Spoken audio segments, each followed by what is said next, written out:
or new habits or changing habits or getting validation on the habits that you've already got and what you can improve if you are somebody who is looking to get more out of your day, more out of your life, more out of what you're doing. If you're somebody who's thinking about like doing some work on yourself, how can I be more productive? How can I, my time management, and I know I can be better with it. It's not going as well as maybe it could. If you're somebody who is, you've had a change. There's a bunch of people that I've been speaking to lately have had a change in their career over this the last 6 months with this global pandemic. If you're somebody who is really busy trying to get more and, delegate and elevate, in this episode and in this webinar, we're going to be talking about some of the habits of highly successful people. I'm going to talk about some of the things that I use on a day-to-day basis. We've got some interns in the studio with us this morning. We've got Zach and Emily, some of our casuals. We've got Kiana, the intern, in the background, videoing and capturing everything for a vlog. So you'll see some behind the scenes of what we've got going on today. As Luke just gets organized and gives me my dashboard and gets everything up to speed, that YouTube dashboard, mate, is enormous on that screen. We're going to get into it. Okay, so it's always very exciting for me to know where everybody's watching from. So you guys there on LinkedIn, I'm going to go through some daily habits that you guys can look at implementing. As always, the Kobe Simat audio experience is being recorded. So if you haven't checked out our podcast yet, the Kobe Simat audio experience, please go ahead and do that. Luke has set himself a goal to get 4,000 listens. So if you could do us a favor and jump on the podcast over this weekend or through the end of the week, even if you want to re-listen to some of these amazing habits, that would really help Luke hit his goals. He's really excited. If you're not following him already, you can check out Luke on LinkedIn, and also he's got quite a popular forward driving Instagram page, so maybe you can try and find him and give him a follow on that. He's got a goal to get to 20,000 followers by Christmas. Okay, let's get into it. I think probably the first thing I just talked about there is goals. We've touched on those goals. What are some of those goals that you want to achieve? You know you're destined to do more. You know you're somebody who can do more. Either you've got a pain point, you've got an area of your life that you really want to improve, or there is a pain point that you want to go with. I'm being told to talk to some of our interns this morning with the Kobe Simat audio experience. Let me just adjust my chair. So I think one of the things that we can start to talk about is what that goal is. What's that thing that you want to, what's that thing that you want to achieve?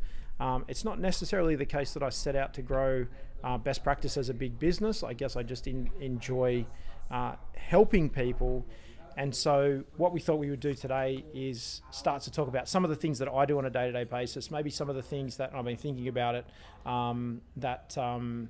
I've seen other people do, and then what's been documented. So I went through our library this morning and I pulled out this pile of books. It's by no means all of the books that we've got here on file, but there's a couple of highlights from a couple of these key books, which I thought would be really interesting to be starting to talk to you guys about. I quite like, and unfortunately it's on the bottom, I quite like this, the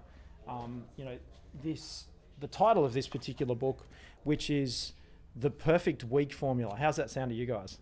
That'd be pretty cool, right? To have the perfect week. So Craig Ballantyne, in this quite simple book, and we've gone through and obviously bookmarked a few things because we've been working on it as an example. But I think if you think about what success looks like for you, if you think about what your goal is, then what is the perfect week that goes alongside actually achieving that? So when you guys think about like what the next step is in your in your career path, in your steps, what is that next step in terms of, so if you can set up the perfect week. So Zach's struggling at the moment because Zach's going through uni exams and uni assignments and finishing off the year. You're doing exams as well? Not yet. Okay, but you've got assignments going on. Right, so we've got obviously a bunch of people here at Best Practice that help us in the marketing team and work in the marketing team that are still studying at uni. It's right at the end of the uni year right now, and we're finishing off, we're hitting that hockey stick deadline, the workload's up, the deadlines are up, the pressure's up. So the Best Practice pressure is off to allow those guys to deal with the uni pressure. As soon as the uni pressure's off, can someone ask Joseph to go and walk somewhere else? So we don't hear him in the background. So when we when we start looking at that pressure, we can start to say, okay, what's that look like? So I picked this book up because I really liked the title. I was like, actually, you know what? The perfect week sounds really good. The perfect week sounds like something that, that we can really, really put together. We can say, that the promise of that, that would be fantastic. Okay, that's Joseph. He's just moved downstairs, so a little bit less background noise. So what I wanted to talk about, is there that sheet of paper from Vanessa there on the table? So Vanessa's given me a couple of key points that we want to go through and talk about. So let me know where you are watching from. So you guys that have come on, I can see there's a bunch of people there on LinkedIn, watching live on LinkedIn. Let me know where you are watching from. And I'm keen to know if there's a particular area that you want to improve. Like, is that, give me some indication if you've got questions. This is going to work really well in terms of going backwards and forwards. I've got Luke helping me in the studio. I've got Zach. I've got Emily. These guys involved here that I can, we can validate some of this stuff. What we've got is like 6 succinct steps that have been defined, and then I can give you some case studies. I just want to talk to you about my day so far today. So up at 5 a.m., I had to drag myself, not out of bed, but I had to drag myself out for my walk this morning. It's about a 10-minute walk to the beach from my house. So I actually drove that this morning because I was tired. I've had a massive week. It's been back to back. We've been going flat out for a couple of months now. And I was like, I'm starting to feel a bit of fatigue. So this morning I actually thought about, all right, what's the 5-star version of the situation for this morning? I'm feeling a bit flat. What do I need to do? So I basically jumped in the car and I drove down to the beach, and I just did the best bit, which is the beach walk. It's pretty chilly this morning. I probably underestimated actually the temperature. I probably should have taken a hoodie or a jumper, but it was just t-shirt and shorts, no shoes. I didn't put any shoes on. I jumped in the car with no shoes. I drove down to the beach, and I did 25 minutes each way on the beach. So I got a good 50-minute walk in on the beach, soft sand. The sun was rising, really nice sunrise this morning. So I got to see that. That was fantastic. And then the cloud came over and it got quite chilly. But I got in that walk and I got the walk done, and I felt a lot better. I've been driving around all week this week with my fuel light on. My fuel tank's been empty in my car. And so I was like, right where I parked at the beach, there's a service station across the road. I filled the car up with fuel. I went down to my favorite coffee shop and I picked myself up a takeaway coffee. Now, I don't usually buy coffee in the morning. We have amazing coffee here in the office. I have the same coffee at home. But this morning I was just like, I'm going to go see my local barista. I usually see him on Friday mornings. I saw him this morning. It's Thursday morning here in Sydney, Australia. And so that gave me a pep up. That set me up for the day. One of the things that I talked about in a video, and it went up on our Instagram about 24 hours ago, if you haven't checked that out, is what Jordan Belfort talks about with state management or olfactory anchoring. You guys, I think, edited up the video. You did a great job of it. What I failed to talk about in that video, and I want you to understand, is that you can use smell to actually recreate a feeling. And so for me, it's the moisturizer that I use in the morning. So then I go through my routine. I have a shower. I have some fruit. I only eat fruit till noon. I don't eat anything else. So that gives me energy. So this morning I've had an apple and a banana and some water and some coffee. So it's only fruit till noon because my body, everybody's body right now, if it's morning, is finishing the processing of the food that you ate yesterday to get rid of that waste, then allow you to do your next intake of food from midday to 8 o'clock this afternoon. Great book, Fit for Life. We'll talk about that later through some of our posts over the next week. So in terms of what I intake a bit of short chain carbohydrates, like light carbohydrates. So really watery fruit would be the thing for the morning. So if you're not quite sure what to do about breakfast, why does Kobe always have so much energy? It's because I don't take on any protein, because protein makes me sleepy. I have protein later in the afternoon or for dinner, if that makes sense. So then I had my 8 o'clock call with Caitlin, my executive assistant, and then it was up to here to the office. A couple of catch-ups in the car on the way to the office, a couple of catch-ups with some of our managers, and straight into this live stream. In amongst all that, I have this book where I write myself a to-do list. So I set my daily goals. You've seen me carry these things around. In thinking about preparing for this live stream for you guys, I think I've got 50 of these from the last 16 years of running this business. And I was thinking about it. I do about 3 a year. These are my to-do lists. So I write all my to-do lists in the front of the book. I take my meeting minutes and my meeting notes at the back. I've literally just started a new book in the last 2 weeks. So when I go through this succinct list of 6 things, you can see that I'm doing some of these. So hello, South Australia. Hello there, Adelaide. So a couple of people there. Oh, we got a couple of South Australians today on board. You guys watching on YouTube, even if you're watching after the recording, let me know where you're watching from. And if you have got any questions, please ask in the comments. So here's the 6 things. Get your notes ready, or come back to this timestamp in the video. So we're about 10 minutes into the video, 10 or 15 minutes into the video. So if you want to come back to this point, here's the 6 points.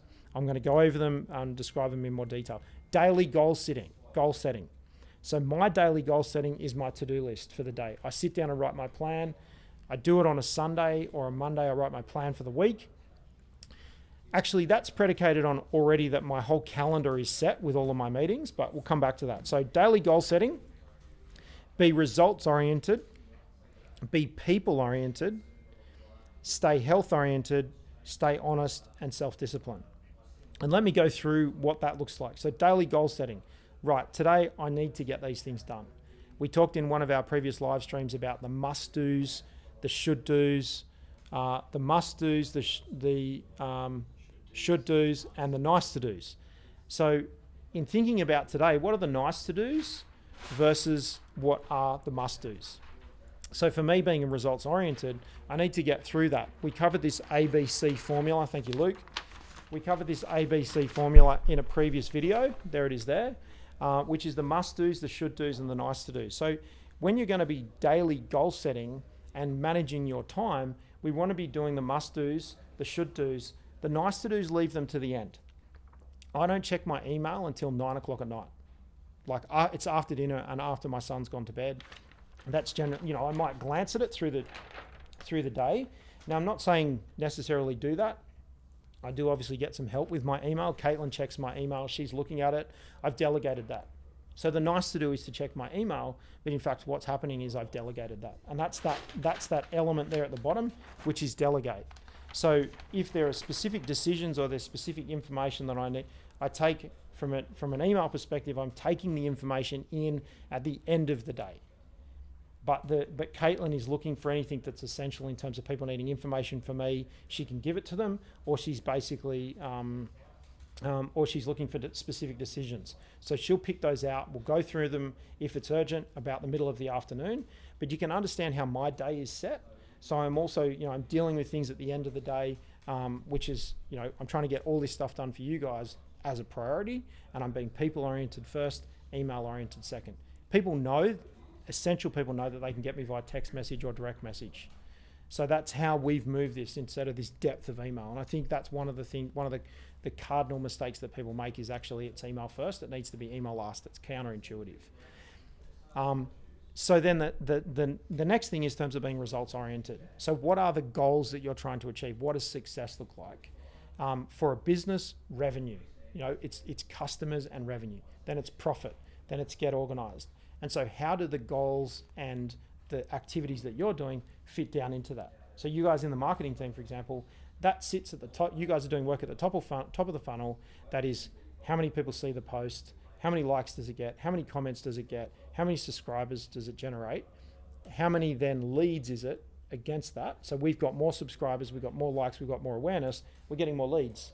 So you can see the work you guys are doing is focused at lead generation 6 months from now. 12 months from now. And so you're starting to say, okay, well, how many posts was the company doing a year ago? How many leads are they getting now? How many posts are we doing now? How many leads will we get in the future? So being results oriented, it's about building the brand of best practice, building awareness, and that's from a marketing perspective. So I want you guys watching live to start think about what is the goals, what does success look like? If this content is resonating with you and it's sounding good, then hit that like button, hit the subscribe button. If you are following us on YouTube, then you're going to get more notifications as we put up more of these great videos. The third one being people-oriented. The key people that I'm trying to reach are people that want to grow in their career, people that really want to get some growth in terms of being more influential with people that you're working with, people around you. You're the people that I'm trying to reach. So when we're talking about being people-oriented, as a manager, as someone in an organization that's starting to lead people, you've only got one job. You've got one job that's got two things: to train and motivate. That's my job. That's it in a nutshell. Yeah, I've got all these other numbers and metrics that I'm looking at, but I only have one job, to motivate you guys and then train you guys. If we're not getting the numbers, if we're not getting the goals, I've got to do more training. And my goal is for you guys to be happy, so motivate. It's that simple. And when you break it down and make it that simple, you go, oh, that makes sense. So that's why he is the way he is. And I'm getting nods from you guys. So as we start to think about that, you've got to be people oriented. So you've got to recognize that everything you achieve in life will be with the help and support of the other people around you. I'm reading a really interesting book at the moment, which was written by the CEO of Intel. It's called High Output Management. I'll talk about it in another video, but I forget the guy's name off the top of my head right now, but it was the CEO of Intel. He's since passed away. He ran Intel for like 25 years. He started as an engineer, and it's all focused on, your success is predicated on the output of your department and the other departments that you influence, and that's as you become a leader and a manager. So it's being people-oriented. What is it that other people want and need from me, and what do I need from them to help me achieve my goals? Health-oriented. Successful people need energy. You need energy. I've got a lot of natural energy. If you're somebody who is really struggling to get yourself out of bed in the morning, set your alarm for half an hour earlier. And that brings me to my next book that I want to recommend, which is Mel Robbins and the 5-second rule. If you're somebody who can't get out of bed in the morning, this is a must for your library. This is a book that's absolutely essential. I'll give you the gold nugget out of the book, but I want you to buy it because I want you to read it and I want you to implement it. Mel Robbins came up with the 5-second rule. If you can't get out of bed in the morning, but your alarm goes off and you're awake, well, that's excellent. At least you wake up, right? That's the first thing, right? I'm awake, but I can't get from horizontal to vertical. So Mel Robbins talks about the 5-second rule. What is that? It's like so from now on, this is the hack. When your alarm goes off, you go 5, 4, 3, 2, 1, stand up. Just stand up. So when your alarm goes off, count down from 5, 5, 4, 3, 2, 1, and stand up. Can you do that? You can try, okay? It's simple. So when my alarm goes off, I will stand up. But if you go 1, 2, 3, 4, 5, 6, 7, 8, 9, 10, make sense? So when my alarm goes off, I will stand up. So that's a psychological trigger. When my alarm goes off, I'll stand up. That's all you got to do. Because that's half the battle, right? Once you're standing up, you're like, well, I'm standing up now. Actually, I'll go to the bathroom. Then I'll go and get a glass of water, and then I'll get on with my morning routine. I'll go to the gym, but if you can break down those triggers, if you like, and there is a book here somewhere, Triggers, or it's somewhere floating around the office here in our library, but it's talking about triggers. What are the triggers? So in terms of then being health-oriented, getting energy from the right things. So we are what we eat. So I ask the question a lot, what food can you eat to make you think smarter? Fish? You're exactly right, omega-3 fatty acids. What can you consume that makes you stupid? Sugar. And alcohol. So let's have some fun with this, right? You can take alcohol and drugs that makes you fucking dumb, but you can take in the flip side of that, there's foods that make you smarter. Things like avocado, things like fish, omega-3 fatty acids. When you have a big meal, you go to sleep. So how are you meant to think clearly? By having the wrong ingredients together at the wrong time. So starting to think about what can I eat that makes me smarter? When can I eat it to make me smart? For example, caffeine. The caffeine is it's probably, I'm not going to say it's underrated, but the appropriate points in time to have caffeine in your day and when not to have caffeine. I can't have caffeine afternoon because if I have it afternoon, I can't sleep. So healthy, successful people need energy. I've got tons of it. So think about less food or better food and think about the daily exercise that you need. So that's that other mental awareness and a mental alertness. You've got to flush your system. So you've got to get your blood moving. That's why you've got to get your heart rate up. Staying honest. There's lots of talk about, fake it till you make it. I've never really been one to fake it till I make it. I just am who I am, and I am who I am on my journey. And so, everybody that I know that is, depending on how you gauge successful, either they are living a life that they want to live, and that could be, in a remote community with very little money, but in, doing some amazing work for the community. It could be somebody who is rich. It could be somebody who is famous. I'm not aware of any of those people actually faking it till they made it, if that makes sense. So you can talk yourself into it though. So I think that when we talk about being honest, the illusion of character, always tell the truth no matter what the price. It's far easier to just being brutally honest the whole time, with some self-awareness and some diplomacy. So you want, here we go, better audio. Okay, so we want to then understand how we can actually do that. So in the context of actually setting your goals, I think we need to be talking at this juncture about visualization. I've been reading a few books and they're talking like you've got to visualize yourself achieving your dreams and you've got to visualize yourself achieving your goals. I don't really think about that until I realize that that's what I do. So what I have found is that I can think about very specific points in my life when I couldn't stop thinking about something and I achieved that goal. So I don't actually go, right, I need to visualize this. I've never actually tried to consciously do it because I know I unconsciously do it. So that's something that I do know that if there is a specific goal that you want to achieve, I can highly recommend thinking about it. So I'm going to give you a tip to think about. I'm going to give you a hack to think about. If there's a specific goal that you want to achieve and you can't visually, picture yourself doing it, write 10 really good things about what's going to happen when you achieve that goal. And this is the hack. It's the hack about trying to cut something out of your life, and it's the hack about adding something into your life. So it's a really simple trick. If you want to cut something out of your life, a person, a thing, a bad habit, maybe it's smoking, whatever that might be, write 10 things that are bad about it.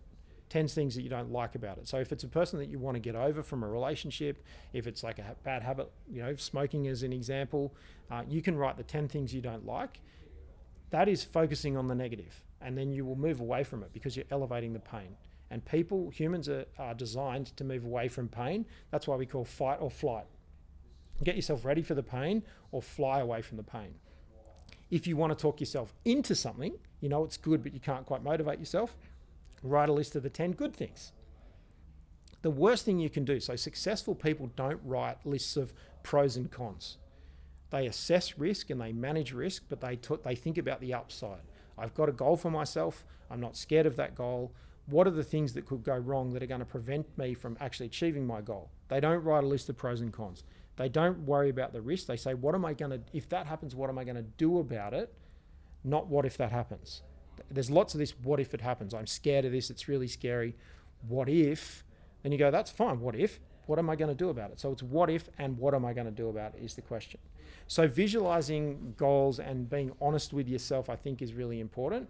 But then also being positive and writing. So the hack is get your book out, go to the back of your book and write the 10 good things about about my goal or about my dream.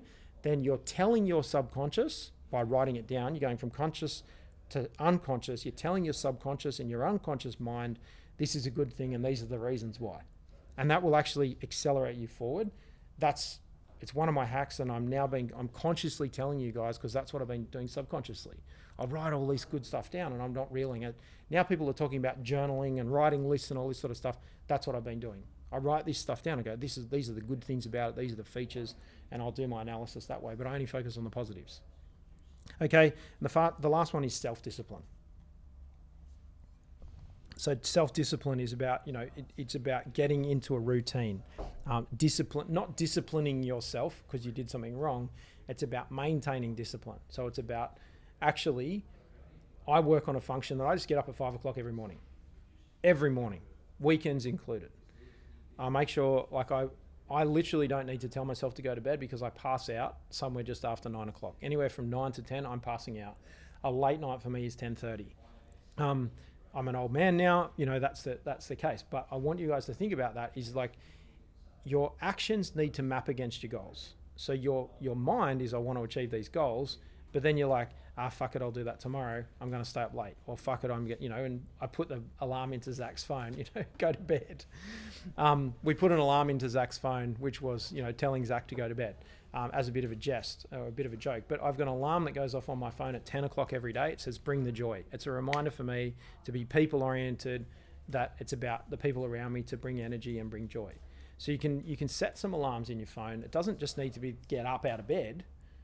It needs to be, actually some other things that you need to remind yourself to do. So that discipline's really important. Okay, I wanted to just talk about some of these books and give you guys book recommendations to help you guys through this journey. And you can make, Zach and I were talking about, have I ever regretted buying a book?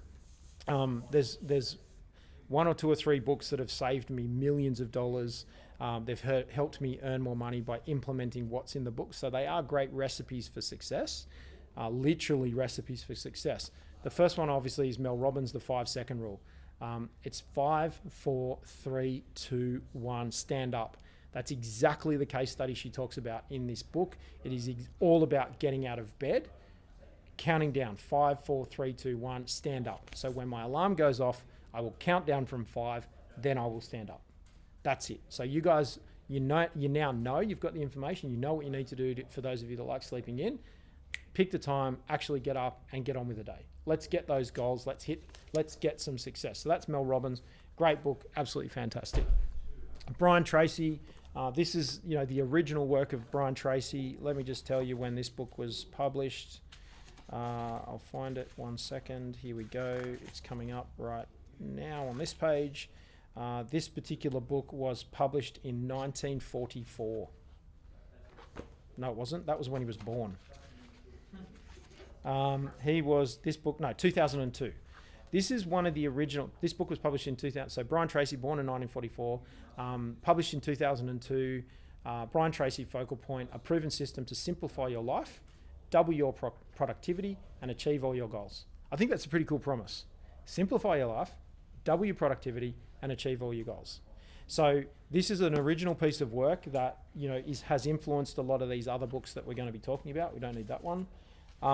So I would encourage you to, if there is a specific goal that you're struggling with, you want to be successful, start thinking about what success looks like for you. I've asked around. Success is not always a big house, a big boat, and a sports car. Success is world travel, quality family time, happy children. Talk to my mum about what success is. She's like, I just want my kids and my grandkids to be happy and healthy. And so I'm okay, well, let's work on that. What does that look like? And so the conversations I have with my mum are about diet and quality time and parenting and conversations and influential conversations, not about like building big businesses and making money. So thinking about what success looks like. So Brian Tracy, Focal Point, absolutely excellent book, and there's some great steps to his system. And you can look back and there's the quote by Brendan Burchard. When you study high performance people, you will see that there are systems and processes built into their day and daily habits that give them their success. And that's what I'm starting to notice. I've been impatient trying to wait for this massive blow up and everything goes crazy. But what I've looked back now and I've started to realize is that it's just a solid grind and it's just a little step each day. And now I'm starting to actually see the results of my efforts, and I'm like, oh, I get it now.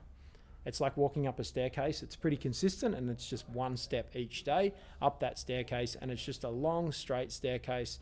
There's no steeper sections where we go faster. There's no flat sections. It's just this one solid staircase, which is giving us the success that I've set as my goal. So it's one little thing each day, which brings me to this next book here, which is this great one, which is exactly that principle. I'm starting to realize that this is this guy here, where's his name? Gary Keller, one of the most successful real estate agents in the United States. His book's called One Thing. And so his whole principle is about one thing each day.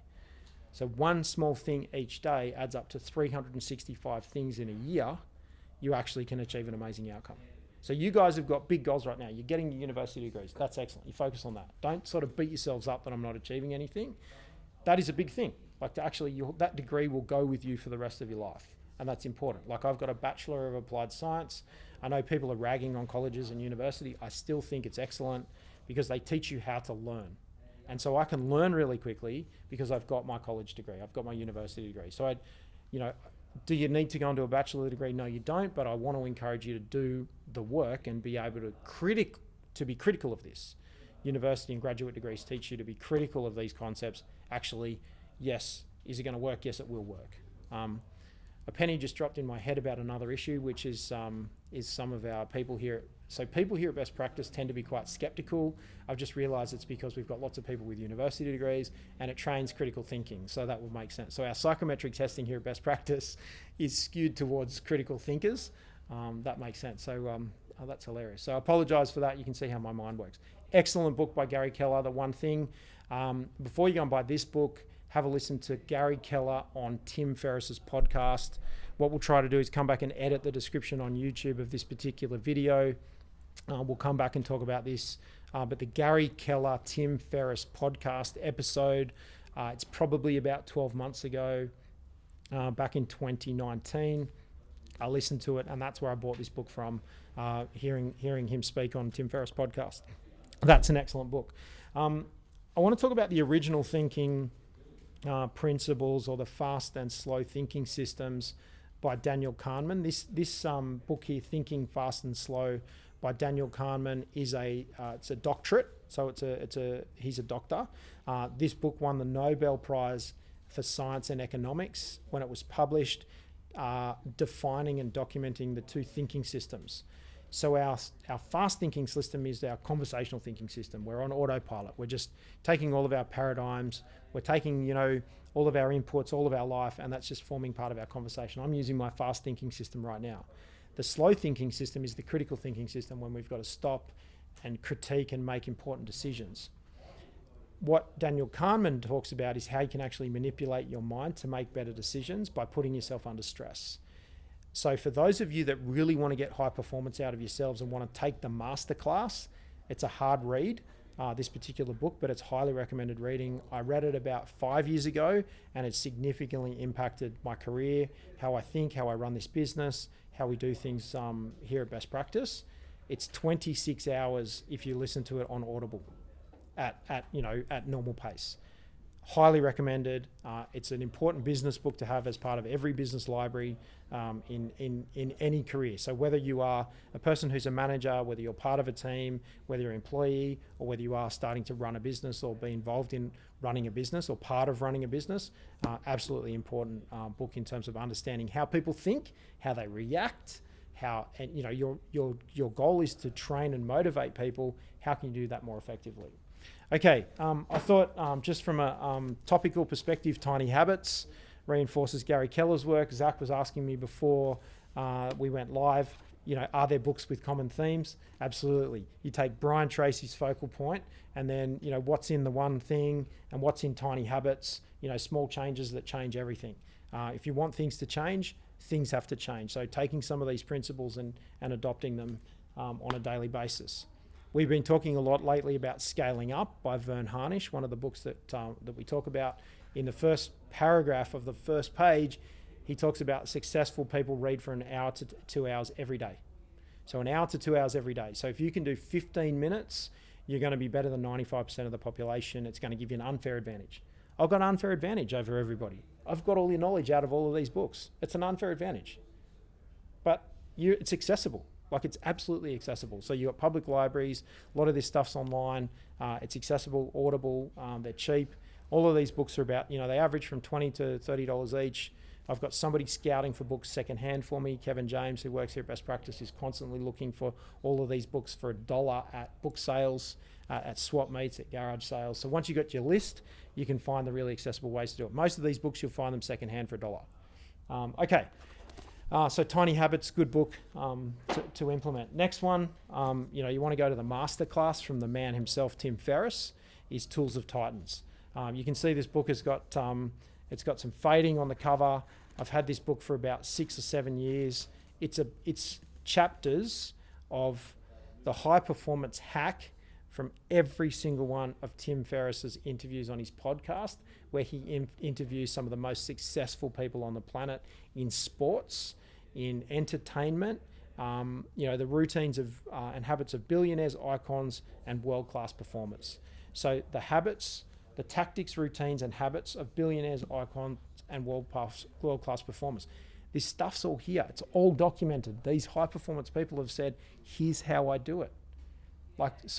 So I don't want you to think that you're out there alone, that you can't access this information.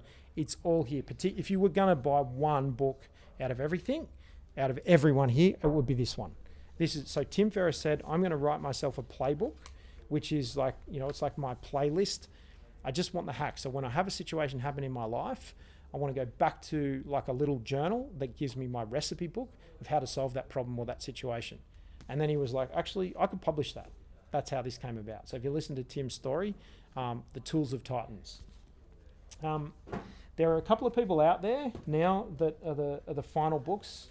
I want to talk about this one before I talk about the final three.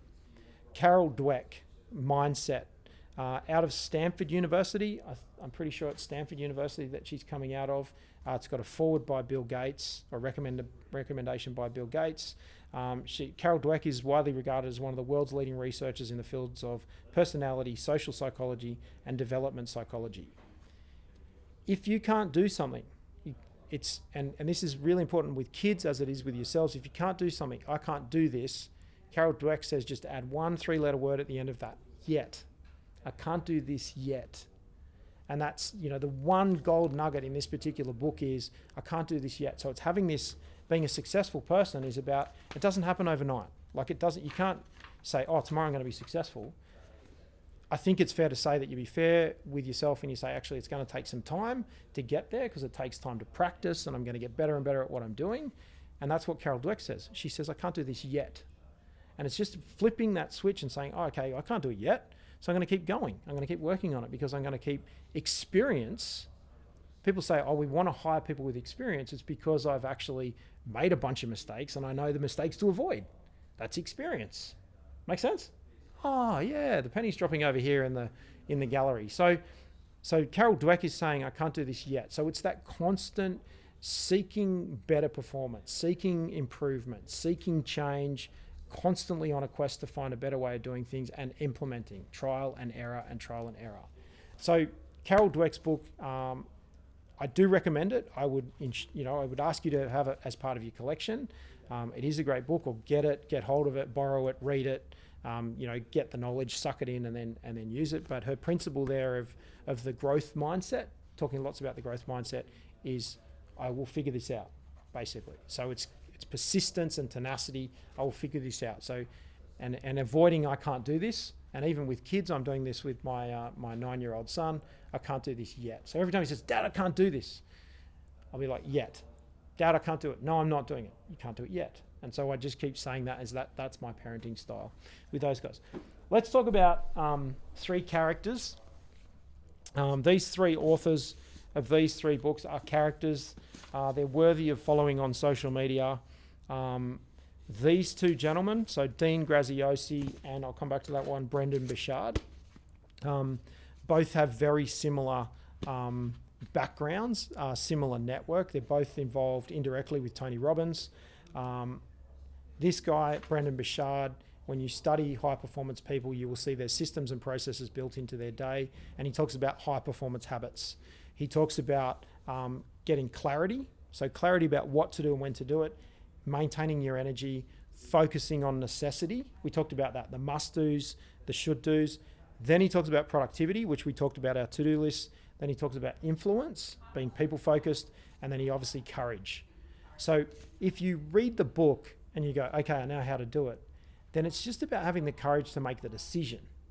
Make sense? So you just got to go, okay, well, I'm going to do it. I know how to do it. Then it's just a decision. But I think a lot of people struggle to do something because they haven't taken the time to actually figure out how to do it first.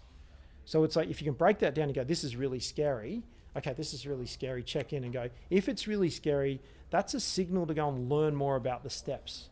Because once you know the steps, then it's just a case of going, fuck it, let's do it. Screw it, let's do it. Or get Mel Robbins' book and go 5, 4, 3, 2, 1. I know what to do. I'm just going to go. And I know the mistakes I can make and I know what could go wrong, but I know how to follow the steps to follow. I know the goal I'm looking to achieve, and no different to going traveling around the world or crossing a map. You're going to go from A to B. You're going to follow the map. You don't know what you're going to see on the way, but if I go from here to there, I'll get there eventually. So that's what Brendan Burchard's talking about. He's like the decision, make the decision. But if it's really scary and you're like, fuck, I don't know what to do, then do some more research. And that's what this stuff's all about. Okay, Dean Graziosi, Millionaire Success Habits. This was recommended to me, The Gateway to Wealth and Prosperity. Dean Graziosi is really interesting because he says, Promise what they want, deliver what they need. And so the gold nugget in this, and you can see these pages all bookmarked in this particular book. So promise what they want, deliver what they need. Brendon Burchard's book and Dean Graziosi's book are almost identical internally, but he's promising millionaire success habits, and Brendon Burchard's saying high performance habits. So they're targeting different markets in terms of different people. So you could pick one of each of those books, one or the other, and you would get the same outcome in terms of actually productivity, focus, clarity, and slightly different techniques of how to go about doing that. Okay, how are we going for time? We're getting close, I think. Okay, the final one that I want to just talk about is the 10x rule. We all underestimate the amount of work we need to do to achieve our goal. It's the human condition.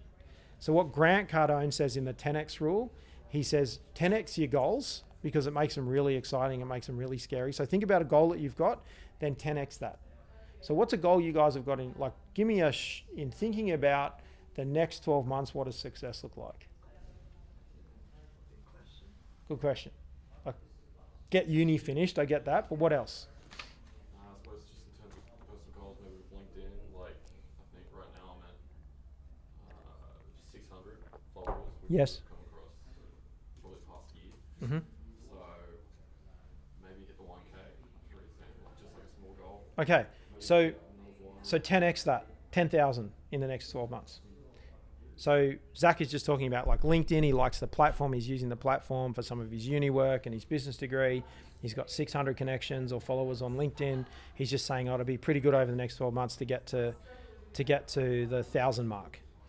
So I just said to Zach, let's 10x that. Let's talk about 10,000. I know why, because Zach, I know that you can get 400 in a week. Like I can get 400 in a week and I know how to do that. We can sit on your phone for an hour in the next hour. So when we finish this live stream, we're going to grab your phone, we're going to grab your LinkedIn profile, and I'm going to get you 400 followers in a week. So if you're somebody who it's important to have more connections on LinkedIn. If you're somebody who wants that, then we can go ahead and do that. And we will do that. I will get you 1,000 by this time next week. We'll do that, okay? But so 10x it. So what Grant Cardone says is 10x it. Well, what would it be like if you had 10,000 by this time next year? Impressive. Does that motivate you? Motivates me. Perfect. Yeah. Does it seem unachievable? Given what I have done up to this point, yes. Okay. At the same time, I've seen other people. Do you think if you put more work in that you'd probably achieve the goal? Yeah, 100%. Well, that's the principle of this particular book. So what he's saying is 10x your goal, then 10x the effort, and you will achieve your goal. So if you put more effort in, you're more likely to achieve your goal. 15x my goal. There you go. Exactly right. Yeah. So that's exactly what Grant Cardone is talking about. He's like, pick a goal, but 10x it, and then 10x the effort, and that's the 10x rule. It's that simple. So, he's hyper motivated, but he's talking about the difference between success and failure is people just don't put the effort in. So, if you just put more effort in, you're going to get the result. Like somebody who practices kicking a soccer ball once versus every day for a year, the person at the end of a year who does it every day is going to be better, right? So that's what perfect practice makes perfect. And I think that's the final point that I want to make is about coaches and mentors. And what I've done is, like I talked yesterday about having a business coach, and I've got a business coach, but, having a kayak coach, I've done a lot of racing, kayak racing, not as much as I want to, but, having a coach for that. I've had a coach for a very long time, a heap of people involved in, helping me along that journey. And so I get that from a lot of these books, but I also have people as well, like mentors. And, Tim Ferriss's other book, Tribe of Mentors, I think is really good, really important. So it's thinking about that. So what I'm going to do is I'm going to give you some coaching, and I'm going to show you how you can get 400 followers. I think my LinkedIn's gone up like 500, maybe just under 500 in the last 2 weeks. So I can show you how to do that.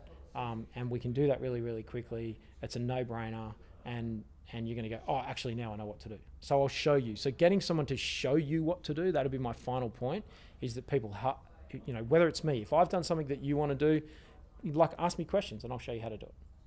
Okay, any questions? It's just mind-boggling. Well, I feel like a lot of people talk about how the morning kind of sets the tone for your day and how to be successful and stuff. But how, someone like me who's more of like a night person, like what can I do to set the tone for the next day? Just like going to bed early. Yeah, I think I think don't get too hung up on when morning is. Just get hung up on from when you wake up to when you go to bed. Like when you wake up and go to bed, it doesn't really matter. So say for example, you get up at 10 o'clock in the morning, but you don't go to bed till like 1 o'clock at night. Just follow the same steps. Still get up, still do the exercise, still eat the fruit, that kind of stuff. Still write your list, still focus on what your goals are for the day and move through the day. So don't get too caught up on the fact that you've got to get up at 4:30, 5 o'clock in the morning and go to bed at 9 o'clock. That's okay as a starting point, but follow that same routine. What I can tell you though is that all of the super successful people that I'm around and myself, just naturally, I'm an early riser. Because what happens in our house is I get the house to myself for 3 hours every morning for free. And I can get shit done with no distractions. And so I get stuff done. And then by the time I'm fatigued and tired, like that's when I'm starting to get distractions and in interruptions. So that would be my pitch to you for getting up earlier. But provided you get up at the same time and you follow that sequence of events, then it guarantees you a positive outcome. So that's what I'd say about someone who doesn't want to get up early. Yeah. So let me pitch you on following the routine first, then I'll pitch you on getting up earlier, because you'll start to realize, actually, if I get up before everybody else, and when I say everybody else, my day started with phone calls yesterday at 7 a.m. So I needed to get some work done and get my head clear before my phone rang for the first time. It was a booked phone call in my calendar. So it's that kind of stuff that is, as you get busier, you need to find time, you need to find quiet time, and it's quiet time while I'm fresh. Questions? No questions. I think it's just a matter of sort of, talk about the daily habits and whatnot. I'm getting better at it. Just in terms of, I think you certainly inspired me to sort of somewhat jot down the main goals I think of every day. I've got priorities set, and that sort of is what success is to me in the day. And then anything other than that, all this down is just a bonus. So I've been trying to get into the rhythm of doing that every day, and then just obviously reflect on that. In terms of, other goals, just in terms of, getting up at a perfect time and just getting myself into the rhythm, that's something that's still coming. And probably that's obviously influenced by uni deadlines and that kind of thing. I'm still in a bit of a, not too much of a rhythm right now, but and the same goes for like LinkedIn, like that's still like going where it is now, as opposed to, maybe a month ago, 2 months ago, it's not the same level, but still going, but okay. improved. I'll give you a push. Do you think at the moment, because you've got university deadlines, if you audit yourself 6 months ago, 4 months ago, and you audit last week, do you think your output and your productivity and your production has been higher? No. Well, what I'm talking about is like the assignments and the study and all that sort of stuff. Are you doing more because you've got this university deadline? I think the biggest thing is that probably the biggest negative in terms of having all these deadlines and having all these sort of things on plate is that I tell myself that because I've got to do these things mentally, I don't allow myself enough time for personal things like LinkedIn. In reality, all it takes really is like 10 minutes to Correct. post. Correct. Because I tell myself that I've got an assignment going on Friday. I mentally allocate myself probably more time than needed to say do that assignment, but because I'm so focused on, all right, let's try and get this perfect. Let's just try and get the best result possible. That's where the imbalance lies, I suppose. Yeah. The point I want to sort of zone in on for everybody is deadlines. So we're talking, if you guys can't hear what's happening in the studio, we're just talking about productivity and university deadlines and assignments and that kind of stuff. If you, after that's gone from your life, because that's someone else imposing a deadline on you, but it gives you a sense of urgency. It gives you, actually, I've got a deadline and I've got to get that task done. The one thing for you guys to figure out after that finishes, like say through the university holidays, is to give yourself those deadlines on other things that you need to achieve. That's why, that's why I try to, like as I say, it probably absolutely can be improved better, but so the day just write down like 3 priorities. If I get those done, then that's the deadlines that I've met, and that's the success. Okay. And then I've obviously got other goals that I the most efficient thing at this point in time. If I don't get them, then I'm not too stressed. Yep. about it. Okay. Awesome. So let's get back to it. The 6 tips, just to summarize, were set goals daily. So writing a to-do list of your goals that you're setting daily. You could also revisit your big goals. Grant Cardone talks about, he writes his big goals every day. So they're cemented in his mind. Being results oriented, so thinking about, before you call it a day, think of something that you want to do most, or one thing that you can do to get the best results. Circle around that list and start doing it until you meet your results for the day. So what is that output you want to achieve? What's that thing you want to focus on? Don't close off the day until you've got that big thing finished. People oriented, recognize that everything you achieve in life is much more effective with the people around you. What is it that other people want or need from me, and how can I help other people, and what do you need to get in return? So when you're asking, it's the mutual exchange or reciprocity. Health focused and health oriented, being honest, so it's really simple and easy. So telling the truth is always much easier than making up a story, because you don't need to remember the story. Self-discipline, this is the foundation. Habit that makes everything possible. Self-discipline, the definition is what makes yourself do what you should do, when you should do it, whether you feel like it or not. So think about that discipline, and discipline is probably that final point. So I hope this has been helpful for everybody. It's been a quiet one on the live stream today, but if you have got questions, please post those questions in the comments. I appreciate everybody that's joined us live today, either live on LinkedIn or live on YouTube. For you guys listening on the Kobe Summit audio experience, reach out to me directly on LinkedIn and send me a direct message. So if you are listening on the Kobe Summit audio experience on our podcast, if you're listening there on the podcast, then shoot me a direct message on LinkedIn. And I'd love to hear your thoughts. I'd love to hear what tip has been the most effective. What's a successful tip that you've got, or a hack or a trick or a tip that I missed or didn't talk about, something that works for you on a day-to-day basis. So if you are watching, if you got all the way to the end on LinkedIn or on YouTube, let me know in the comments what has been a hack or a tip or a trick that you've used all the way through your career. And that would be awesome. Okay, what Tom Bury's saying there is, with writing out to-do lists, I saw an article on LinkedIn that was saying that to-do lists should be avoided. I was doing to-do lists during the HSC. Would that then come down to personal opinion? I saw that article as well, Tom Bury, and I disagree with it. I've been doing to-do lists, and I would question whether the person that said get rid of to-do lists is a super successful person, because lots of people can write things on LinkedIn.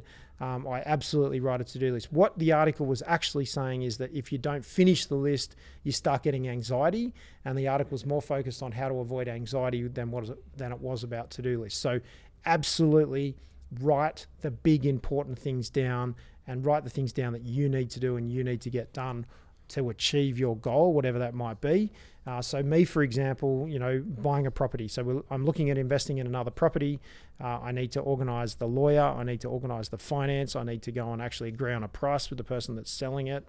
I need to do some due diligence. So I write those things down. I've got to do the research. So I've got to go and buy a report on that property.